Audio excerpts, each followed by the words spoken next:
नमस्कार मित्रों, आप इस समय सत्यवचन कार्यक्रम देख रहे हैं। इस कार्यक्रम में मैं आप सबका हार्दिक स्वागत करता हूं। सत्यवचन में हम पवित्र शास्त्र बाइबल का अध्ययन विस्तार पूर्वक करते हैं, क्योंकि यह परमेश्वर की प्रेरणा से रचा गया है और उपदेश और समझाने और सुधारने और आध्यात्मिक शिक्षा के लिए लाभदायक है। ये मनुष्य को सिद्ध बनाता है और हर एक भले काम के लिए तत्पर करता है। मैं और आप एक सिद्ध मनुष्य के रूप में इस संसार में जन्म नहीं लेते हैं।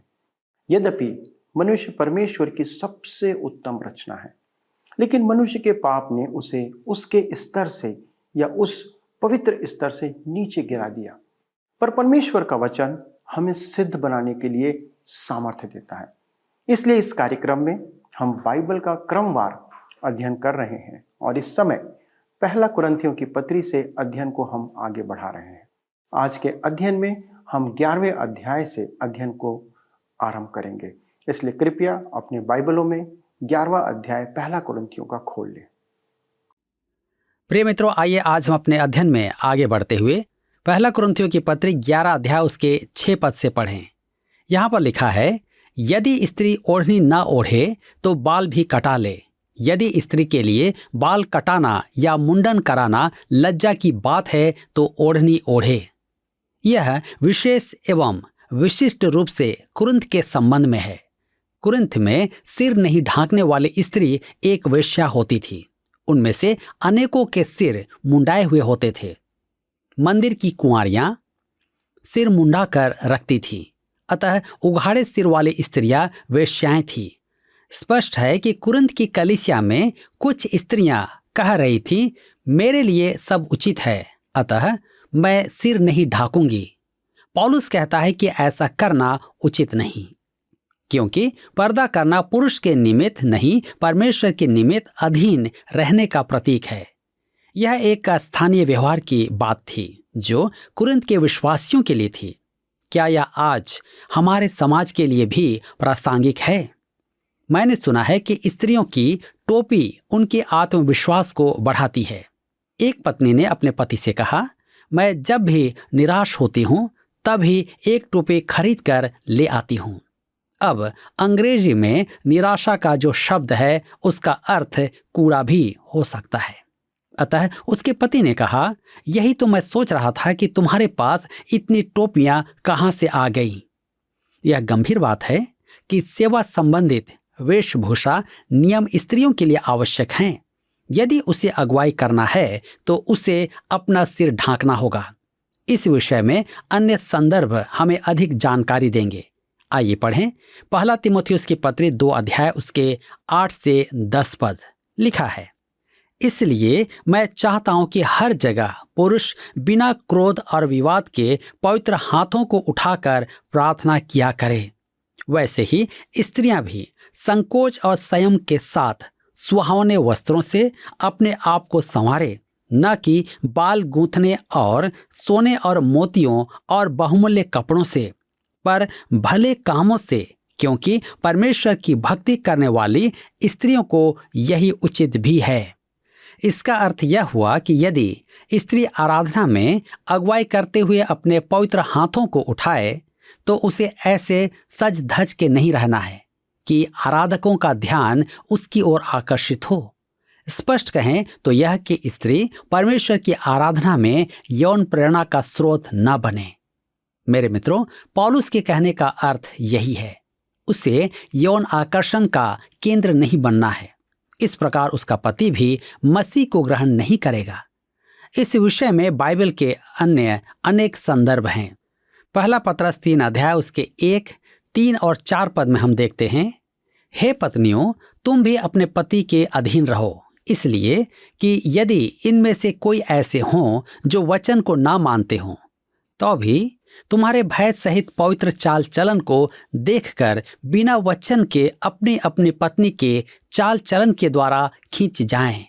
तुम्हारा श्रृंगार दिखावटी न हो, अर्थात बाल गूंथना और सोने के गहने या भांति भांति के कपड़े पहनना, वरन तुम्हारा छिपा हुआ और गुप्त मनुष्यत्व नम्रता और मन की दीनता की अविनाशी सजावट से सुसज्जित रहे, क्योंकि परमेश्वर की दृष्टि में इसका मूल्य बड़ा है।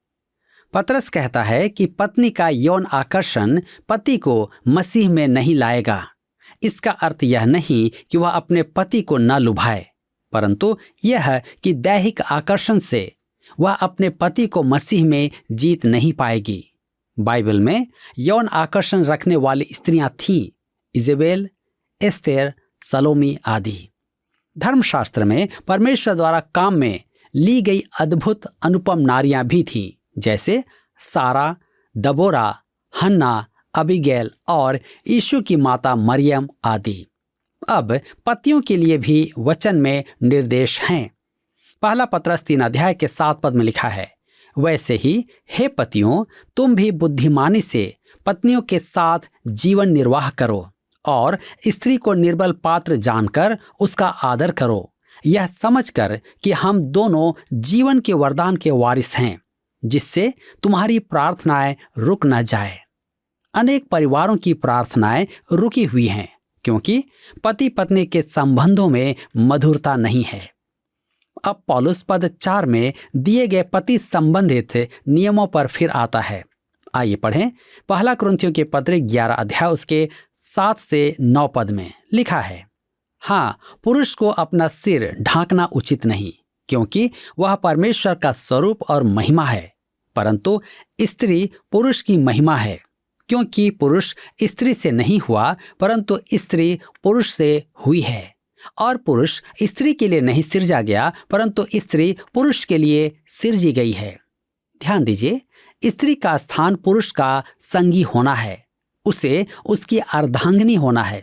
स्त्री बिना कोई भी पुरुष अपूर्ण है, जब तक कि परमेश्वर ने उसे किसी विशेष कार्य के लिए विशेष अनुग्रह प्रदान न किया हो। अगले पद को सुनिए, पहला कुरिन्थियों 11:10 में, इसीलिए स्वर्गदूतों के कारण स्त्री को उचित है कि अधिकार अपने सिर पर रखे। यहाँ स्वर्गदूतों के बारे में कहा जा रहा है और मैं इसे समझता नहीं। मेरा विचार यह है कि हम परमेश्वर के सृजित बुद्धिजीवियों के निरीक्षण में रहते हैं। हम इस संसार के मंच पर हैं और परमेश्वर के सृजित बुद्धिजीवियों द्वारा देखे जा रहे हैं। वे परमेश्वर के प्रेम के बारे में जानना चाहते हैं, क्योंकि वे जानते हैं कि हम परमेश्वर के प्रेम के योग्य नहीं हैं। संभवतः वे सोचते हैं कि परमेश्वर ने हमें त्याग कर अच्छा ही किया है, क्योंकि इस जगत में विद्रोही मनुष्य हैं, परंतु सच तो यह है कि परमेश्वर ने हमारा त्याग नहीं किया है। मेरे मित्रों, वह हमसे प्रेम करता है।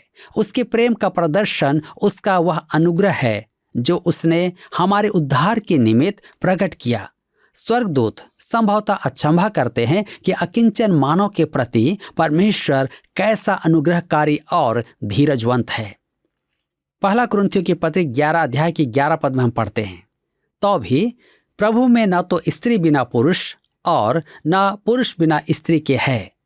स्त्री का अधिकार उसका पति है, क्योंकि वह स्त्री है। पुरुष अपने स्त्री को थामता है, क्योंकि वह पुरुष है। यह परमेश्वर द्वारा नियुक्त विवाहित संबंध है।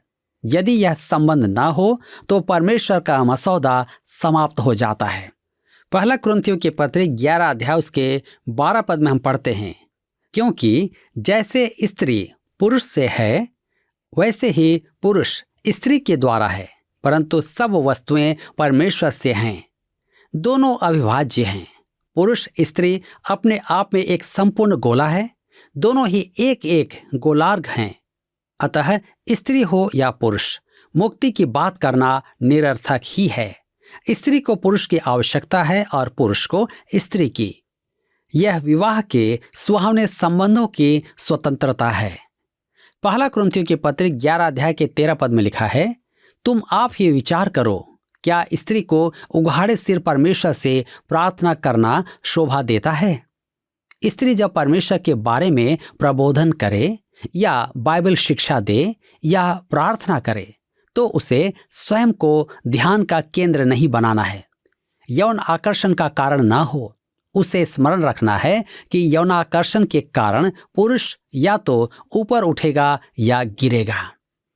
पहला कुरिन्थियों 11 में हम पढ़ते हैं, क्या स्वाभाविक रीति से भी तुम नहीं जानते कि यदि पुरुष लंबे बाल रखे तो उसके लिए अपमान है, मेरे मित्रों, आज पुरुषों में बड़े बाल रखना एक आम बात है। पुरुष यदि इतने लंबे बाल रखें कि पहचाने ना जाएं, तो मेरे विचार में वे जीवन के उद्देश्य से वंचित हैं। मैं सोचता हूं कि यह कहीं पशु जगत की ओर अग्रगमन तो नहीं है। ध्यान दीजिए, पौलुस पूछता है, क्या स्वाभाविक रीति से भी तुम नहीं जानते कि यदि पुरुष लंबे बाल रखे तो उसके लिए अपमान है?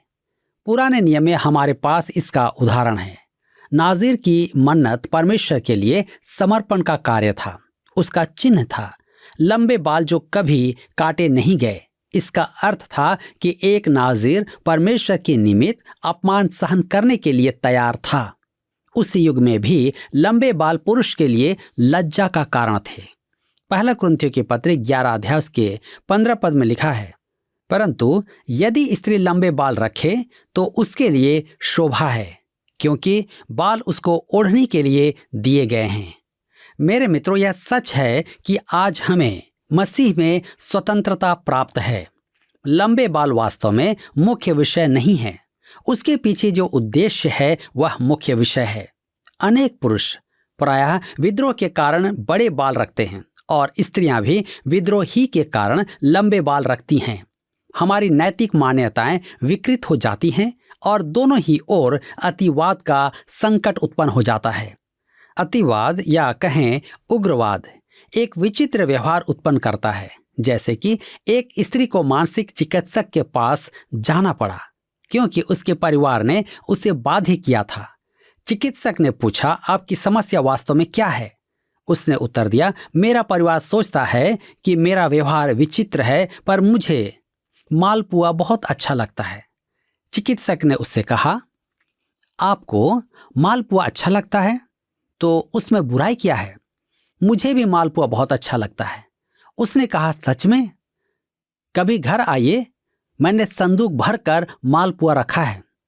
तो देखा आपने, आप किसी सामान्य बात में भी अतिवादी हो सकते हैं। अब पौलुस कहता है कि बाल कटाना या वेशभूषा का विशेष महत्व नहीं है। पहला कुरिन्थियों के पत्र 11 अध्याय के 16 पद में हम पढ़ते हैं, परंतु यदि कोई विवाद करना चाहे तो यह जान ले कि ना हमारी और ना परमेश्वर की कलीसियाओं की ऐसी रीति है। पौलुस अंत में कहता है कि कलीसिया बालों और स्त्रियों की वेशभूषा के विषय नियम निर्धारित ना करे। मुख्य विषय तो भीतरी मानव का है। पुराने स्वभाव को बाल कटाने की और धार्मिकता के वस्त्र पहनने की आवश्यकता है। मेरे मित्रों, हम मसीह की धार्मिकता धारण किए हुए हैं। अतः यदि हमारा पुराना स्वभाव पवित्र आत्मा के अधीन रहेगा तो बाहरी मनुष्यत्व स्वतः ही ठीक हो जाएगा। तब न तो बाल और न ही वस्त्र से अंतर पड़ेगा। पौलुस कहता है कि वह कलीसियाओं के लिए नियम निर्धारित नहीं कर रहा है, वह अपने विचारों में सर्वोत्तम बात कह रहा है। हमें स्मरण रखना है कि हमारी मसीही स्वतंत्रता में हमें अन्यों के बारे में और मनुष्य के समक्ष अपनी गवाही के बारे में सोचना है। हमें पौलुस द्वारा प्रतिपादित सिद्धांतों पर चलना है कि परमेश्वर का महिमान्वित हो और मनुष्य को ठोकर न लगे। अब हम देखते हैं प्रभु भोज। अब हम एक नए विषय को देखेंगे और ऐसा प्रतीत होता है कि हम एक सीमा से दूसरी सीमा पर जा रहे हैं। बाल और वेशभूषा से प्रभु भोज पर। यह परमेश्वर के साथ हमारे संबंधों का सबसे अधिक पावन पक्ष है। मुझे पूरा विश्वास है कि आज हमारी कलीसियाएं प्रभु भोज के बारे में सही समझ से वंचित हैं। परिणाम स्वरूप कुछ कलीसियाओं में इसका पालन लगभग निंदा ही है। पौलुस यहाँ कहता है कि परमेश्वर प्रभु भोज के हमारे अनुष्ठान का न्याय करता है। सच तो यह है कि कुरिन्थ की कलीसिया में कुछ सदस्य रोगग्रस्त थे और कुछ मर चुके थे, क्योंकि उन्होंने प्रभु भोज को उचित रीति से ग्रहण नहीं किया था। उन्होंने मसीह की देह को औचित्य प्रदान नहीं किया था। मैं सोचता हूं कि क्या आज हम मसीह की देह को मान्यता प्रदान करते हैं? हम प्रायः विधि पालन करते हैं। हम अनुष्ठान की एक एक बात के प्रति सतर्क रहते हैं, परंतु क्या हम प्रभु भोज में मसीह की देह को मान्यता देते हैं? प्रभु भोज मसीही आराधना की सर्वोच्च अभिव्यक्ति एवं पावनतम अभ्यास है। कुरिन्थ की कलीसिया में प्रभु भोज इतना अधिक सांसारिक और पतित हो गया था कि वह निंदित हो गया था। मैं इस भाग को पत्री के आत्मिक वर्ग में रख सकता था, परंतु सच तो यह है कि पौलुस कुरिन्थ की कलीसिया की सबसे बड़ी बुराई की चर्चा कर रहा है। इस कारण मैंने इसे सांसारिकता के वर्ग में रखा है। 4 सुसमाचार वृत्तांतों में से 3 सुसमाचार प्रभु भोज का उल्लेख करते हैं। तदुपरांत प्रभु भोज का उल्लेख इस पत्री में किया गया है। यह एक रोचक बात है कि हमें कहीं भी निर्देश नहीं दिया गया है कि प्रभु यीशु का जन्मदिन मनाएं, परंतु निवेदन वरन एक आज्ञा दी गई है कि अपने प्रभु यीशु का मरण दिवस सदैव स्मरण रखें। पौलुस प्रभु भोज को सर्वोच्च महत्व देता है। पहला कुरिन्थियों के पत्र 11 अध्याय उसके 23 पद में वह कहता है, क्योंकि यह बात मुझे प्रभु से पहुंची और मैंने तुम्हें भी पहुंचा दी कि प्रभु यीशु ने जिस रात वह पकड़वाया गया रोटी ली। पौलुस को यह प्रकाशन सीधा प्रभु से प्राप्त हुआ था। पहला कुरिन्थियों 15 के 13 पद में वह कहता है, इसी कारण मैंने सबसे पहले तुम्हें वही बात पहुंचा दी जो मुझे पहुंची थी कि पवित्र शास्त्र के वचन के अनुसार यीशु मसीह हमारे पापों के लिए मर गया। पौलुस को सुसमाचार और प्रभु भोज का दिव्य प्रकाशन प्राप्त हुआ था। प्रभु ने इसके संबंध में पौलुस को विशेष निर्देश दिए थे। आप जानते हैं कि प्रभु भोज के प्रतिस्थापन के समय पौलुस कोठरी में उनके साथ नहीं था। मैं स्वीकार करता हूं कि कुरिन्थ की कलीसिया को कहे गए प्रभु भोज संबंधित पौलुस के वचनों को हमारे आज के प्रभु भोज से संयोजित करना कठिन है। उनमें समानताएं नहीं हैं क्योंकि परिस्थितियां भिन्न हैं। उस समय प्रभु भोज सामुदायिक भोज के बाद होता था। अति संभव है कि प्रभु भोज प्रतिदिन घर घर मनाया जाता था। प्रेरितों के काम 2 अध्याय उसके 46 और 47 पद में लिखा है, वे प्रतिदिन एक मन होकर मंदिर में इकट्ठे होते थे और घर घर रोटी तोड़ते हुए आनंद और मन की सिधाई से भोजन किया करते थे और परमेश्वर की स्तुति करते थे, और सब लोग उनसे प्रसन्न थे और जो उद्धार पाते थे उनको प्रभु प्रतिदिन उनमें मिला देता था। मेरे मित्रों, उस युग के अर्थात दूसरी शताब्दी के आरंभ में एथेंस के एक दार्शनिक अरिस्टाटस ने मसीही विश्वासियों के जीवन आचरण के विषय लिखा। प्रतिदिन सुबह वरन प्रति घंटा उन पर किए गए परमेश्वर के उपकारों के लिए वे उसकी स्तुति और सराहना करते थे। यदि उनका कोई भी धर्मी जन मर जाता था तो वे आनंद करते हुए परमेश्वर को धन्यवाद देते थे। यदि शिशु की मृत्यु हो जाए तो वे परमेश्वर की ऐसी महान स्तुति करते थे कि जैसे कोई निष्पाप इस संसार को पार कर गया। यह एक ऐसे व्यक्ति का कहना है जो कलीसिया का सदस्य नहीं था, परंतु दूसरी शताब्दी में उन्हें ध्यान से देखता था। वह कलीसिया के बाहर का एक दर्शक था। मेरे प्रियो, कुरिन्थ की कलीसिया प्रभु भोज से संबंधित भोजन का आयोजन करती थी, क्योंकि फसह भी इसी प्रकार का एक सामूहिक भोजन था। प्रभु ने फसह खाया और रोटी लेकर तोड़ी। उसने विलोप होते पर्व को एक नया रूप दिया। उसकी राख से प्रभु ने एक नया स्मारक खड़ा किया जो संगमरमर और तांबे का नहीं, भोज्य पदार्थों का था। आज कलीसियाओं में क्लब, भाईचारा, बैंक और बीमा कंपनियां हैं जो सहभागिता करती हैं। अनेक लोग कलीसियाई भोज की आलोचना करते हैं, मैं भी करता हूं, परंतु तब जब वे मनुष्य को केंद्र में रखकर एकत्र होते हैं। आरंभिक कलीसिया में भोज का उद्देश्य था सहभागिता, और भोज को प्रेम भोज कहा जाता था, जो कलीसिया की सहभागिता का एक भाग था। उस समय की यह विशेष सहभागिता प्रभु भोज लेती थी, जो पृथक था, परंतु प्रेम भोज अर्थात धन्यवाद के पर्व होते थे। आगे चलकर ये दोनों पर्व अलग किए गए। वे आज वैसे व्यवहारिक नहीं हैं। हम प्रभु भोज से पहले प्रेम भोज का आयोजन नहीं करते हैं। इस विभाजन के कारण हम कुरिन्थ की कलीसिया की बुराइयों को दोहराने से बचे हुए हैं। यहाँ हमारे लिए कुछ शिक्षाएं हैं। आइए पढ़ें। पहला कुरिन्थियों के पत्र 11 अध्याय उसके 17 पद में लिखा है, परंतु यह आज्ञा देते हुए मैं तुम्हें नहीं सराहता, इसलिए कि तुम्हारे इकट्ठे होने से भलाई नहीं परंतु हानि होती है। दूसरे शब्दों में उनके एकत्र होने से महान आत्मिक आशीषें प्राप्त होनी चाहिए, परंतु ऐसा नहीं हो रहा था।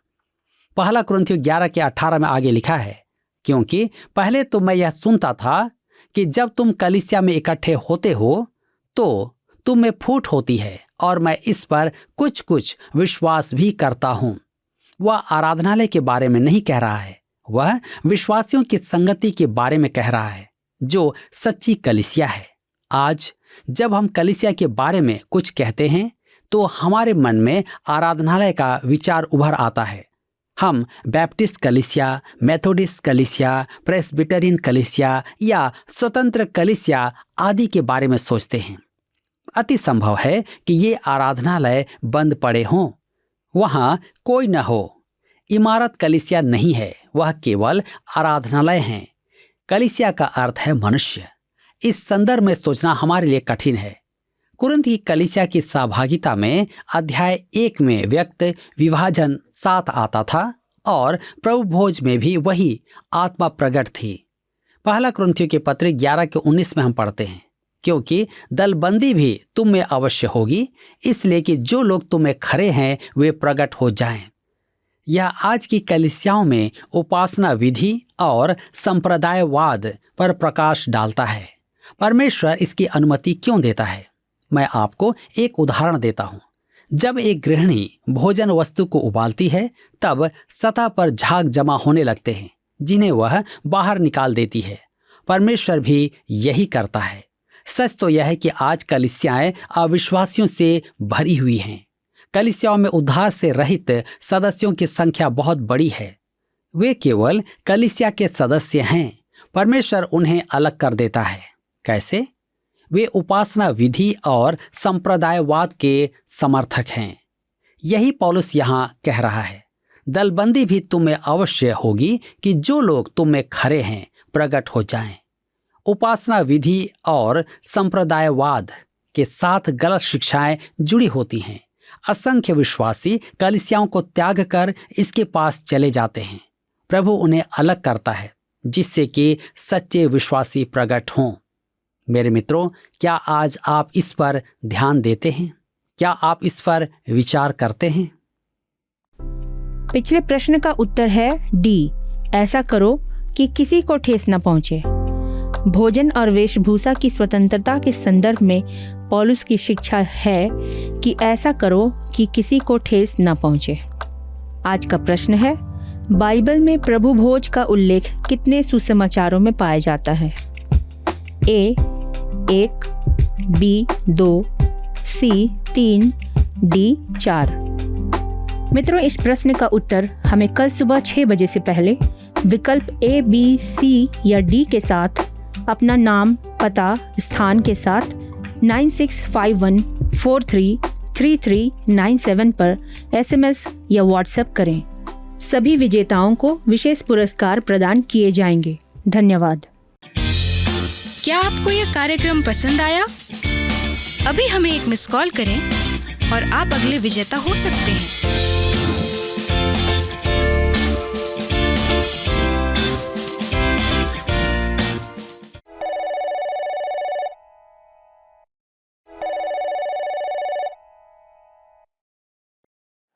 मित्रों, ऐसा कहा जाता है कि पहरावा में नारी का प्रदर्शन उसकी शोभा है।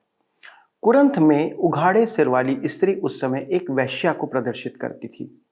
आज आधुनिकता की स्वतंत्रता हो सकती है, लेकिन हमारे परिवेश में भी कई परिस्थितियों में पहरावा शोभा के बदले लज्जा का विषय बन जाता है। विश्वासियों को परमेश्वर ने संसार के लिए आदर्श होने के लिए बुलाया है। इसलिए हमें इस संबंध में सही निर्णय लेने की आवश्यकता है कि हम न सिर्फ अपनी वेशभूषा से अनुकूल दिखें, पर परमेश्वर को भी महिमा दें। परमेश्वर का वचन हमारे लाभ के लिए है। यह एक अति साधारण बात है, परंतु ध्यान देने की महत्वपूर्ण बात भी है। उसी प्रकार प्रभु भोज में शामिल होने को हम हल्के कार्य के रूप में लेते हैं। ये मसीही जीवन का सबसे पवित्र कार्य है, जिसे पश्चाताप की तैयारी के साथ ही आरंभ करना चाहिए। इस संबंध में हम अगले कार्यक्रम में भी चर्चा करेंगे, इसलिए आप अवश्य हमारे साथ अगले कार्यक्रम में भी शामिल हों। लेकिन आइए आज हम प्रार्थना के द्वारा अपने इस अध्ययन को समाप्त करें।